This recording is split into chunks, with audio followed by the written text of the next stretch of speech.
Chapter 5. The Scattering of the People.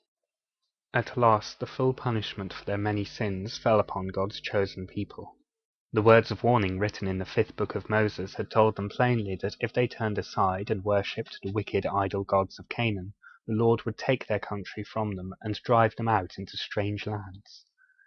Yet again and again they had yielded to temptation, and now the day of reckoning had come. Nebuchadnezzar, the great king of Babylon, sent his armies into the Holy Land. No nation at this time could resist Nebuchadnezzar. Even the fierce Assyrians had to bow before him, for he was one of the most powerful kings the world had ever seen. Yet even Nebuchadnezzar was but an instrument in the hands of God, as Daniel recognized when he said, "Thou, O king, art a king of kings, for the God of heaven hath given thee a kingdom, power, and strength, and glory." This thought had been Daniel's comfort and stay, though he had been carried into the great heathen land far from Jerusalem, his beloved and holy city. But to those Jews who had no trust in God to uphold them, the sorrow was almost greater than they could bear. For Nebuchadnezzar broke down the walls of Jerusalem, and led many thousands of her people away to be his slaves in Babylon.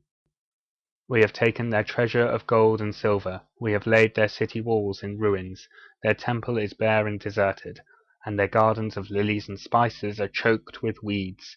Their fields are unsown, their vineyards untended. The best men and women of the land are serving us in Babylon. Now at last there is an end of this proud Jewish nation, for all they most valued is in our hands." So said the heathen Babylonians, mocking the poor captives. How little they dreamt that the Jews' most precious possession was with them still. More valued than jewels or gold, sweeter than milk and honey of their own land, was the book of the law, the book which told them all they knew of God. Indeed, not until the people were forced to live in a heathen city did they really learn to understand how great a treasure their nation possessed in the written words of God. But in Babylon, with its huge heathen temples blazing with jewels and gold, its scores of cunning idol priests who deceived the people by pretending to tell fortunes and make charms, and its countless images, here at last God's chosen people began to see the greatness of the gift with which the Lord had blessed them, when he gave them the words which had now become the first book of our Bible. Nebuchadnezzar might break down the wall of their city, he could not break down the spiritual wall which God himself had built around his people. Scattered through many lands, forced to serve heathen masters as they were, the book of God's law was a living gift which bound the Jewish people together. As we have seen, the Psalms were written by different writers, and one of the latter Psalms, the 137th, gives us a vivid picture of those sad days. "By the rivers of Babylon, there we sat down, yea, we wept when we remembered Zion." Babylon was famous for its great rivers, and these poor captives watched the flowing water with the great wind-swept bed of reeds and giant rushes. "We hanged our harps upon the willows in the midst thereof." But their Babylonian masters had heard of the sweet psalms of the Lord's people. "Sing to us," they said, "sing us a merry song. Sing us one of the songs of Zion. Sing to those cruel heathen who have wasted our country and carried us away into slavery. Sing one of the holy songs of Israel, the songs which King David wrote, that they may laugh and mock at us." How shall we sing the Lord's song in a strange land? No, they could not sing. Their hearts were breaking with grief. Never, never could they forget the holy city, ruined and desolate as it lay. Jerusalem was still to them a place most loved in all the world. And yet, even in far-off heathen Babylon, the Lord called men to add to his book. The book of Daniel has troubled many people greatly. It was not history at all, some critics said, but a mere collection of myths and legends. But year by year, as fresh discoveries are made, we see ever more clearly that it would have been better to trust the old Bible words after all. There never was a ruler over Babylon named Belshazzar, so these people said. The last Babylonian king was Nabonidus. A few years ago, however, Belshazzar's name was found in an old cuneiform tablet. Nabonidus had been crowned king, but he seldom took any part in the affairs of the empire. All that he left to his eldest son, Belshazzar, who seems to have acted as the king in his father's stead. Almost daily further discoveries are being made, all proving the accuracy of Daniel's writings. What is probably the floor of the very dining hall in which the handwriting appeared has recently been uncovered. Cyrus, of whom Ezra speaks in the first chapter of his book, was a very different king from Nebuchadnezzar. Nebuchadnezzar loved to pull down and destroy nations, but the great wish of Cyrus was to build up and restore. The cuneiform writings of the Babylonian and Assyrian kings consist mostly of long lists of nations they led away into slavery, and the towns they burnt with fire. But the inscriptions made by Cyrus, the Persian king, speak of the people he sent back to their homes. All the people I collected and restored their habitations. And among these people, as the Bible tells us, were the Jews of Jerusalem. Many and great were the difficulties before them, but led during the reign of Artaxerxes by Ezra and Nehemiah, they faced their troubles bravely, until at last the wall of Jerusalem was rebuilt, and the city restored to something of its old beauty. What a time of joy and triumph! Hardly could the Jews believe that they were in their own dear city once again. Psalm 126 describes this wonderful day. When the Lord turned again the captivity of Zion, we were like them that dream. Then was our mouth filled with laughter, and our tongue with singing. Then said they among the heathen, The Lord hath done great things for them. We have sinned against the Lord, we have been untrue to our promise, but never again will we neglect his book, nor forget his law. And all the people gathered together as one man, and they spake unto Ezra the scribe to bring the book of the law of Moses, which the Lord had commanded to Israel. A solemn day that was, as we read in the book of Nehemiah, a day of real returning to the Lord. Picture them standing there, those men and women and little children of Jerusalem. Their faces would be worn with toil and hardship. On a raised platform of wood stood Ezra, ready with the rolls of the book of the law, and beside him were the interpreters.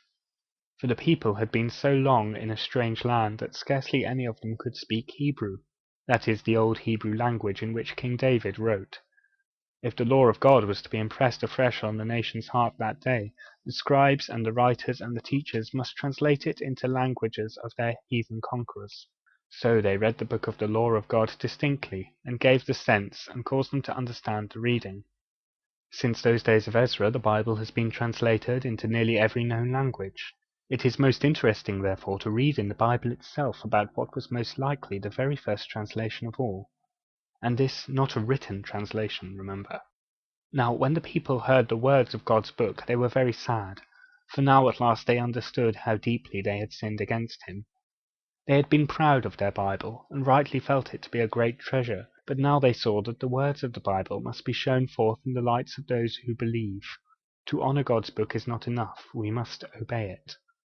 The Jewish people did not again learn to speak the old language of their nation. Yet all the copies of the book of the law, and the books of the prophets, the Psalms, and those writings which tell of the history of the Lord's people, that is, the whole of the Old Testament, were still written in the ancient tongue. So it came to pass that after a while, that the Bible could only be read by learned people, for all the words in which the law of God was given had become a dead language, that is, a language that had ceased to be used in daily life. Before the death of Ezra and Nehemiah, or else very soon after, the scribes of Jerusalem, that is, the writers and teachers, began to devote themselves almost entirely to the studying and copying of the Bible. A young lad in those days who became a pupil in the school of the scribes at Jerusalem would have to begin by learning the Old Testament almost by heart. To read an old Hebrew writing correctly was almost impossible unless you had heard it read 2 or 3 times and knew pretty well what was coming. For the ancient Hebrew alphabet consisted entirely of consonants. There were actually no vowels. The little dots you see in a specimen of Hebrew are called vowel points, and are a guide to the sound of the word. But in the old days of which we are speaking, these dots had not been invented. The reader had nothing but consonants before him, and was obliged to guess the rest. Just think of it. Suppose we followed this rule in English, and you came to the word TP. You would be puzzled indeed to know whether tap, tip, or top was meant. But the Jewish scribes had wonderful memories. A teacher would read a long passage from the Psalms to his pupil, and very soon the lad would be able to repeat the whole correctly, the consonant words just refreshing his memory. This would not always be as difficult as you might suppose. Indeed, to this day the Hebrew of the sacred books in the Jewish synagogues is all written without vowel points. At this time it was that the Jews became really people of the book, and that a special society was formed to guard and copy the Bible. How wonderfully this work was done! Never have the words of any other book been so lovingly cared for. We have called the Bible the oldest book in the world. We have seen that it tells about nations and people who were almost forgotten before the days of Abraham.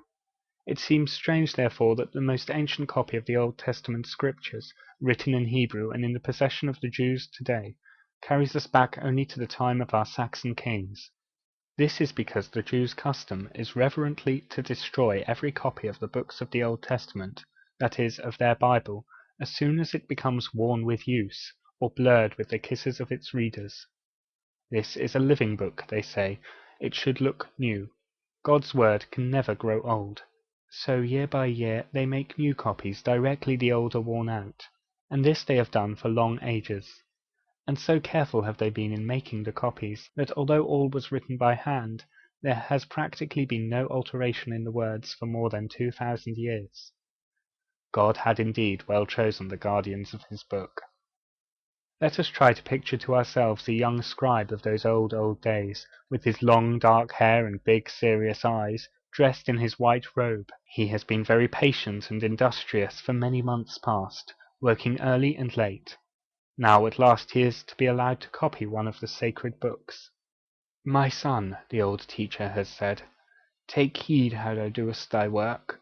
Drop not nor add one letter, lest thou becomest the destruction of the world." Oh, may the Lord keep my attention fixed, may he hold my hand that it shake not. So, with a prayer on his lips, the young scribe begins his work. And it is through such patient, careful work as his that the older part of our Bible has come down to us from the half-forgotten ages of the past.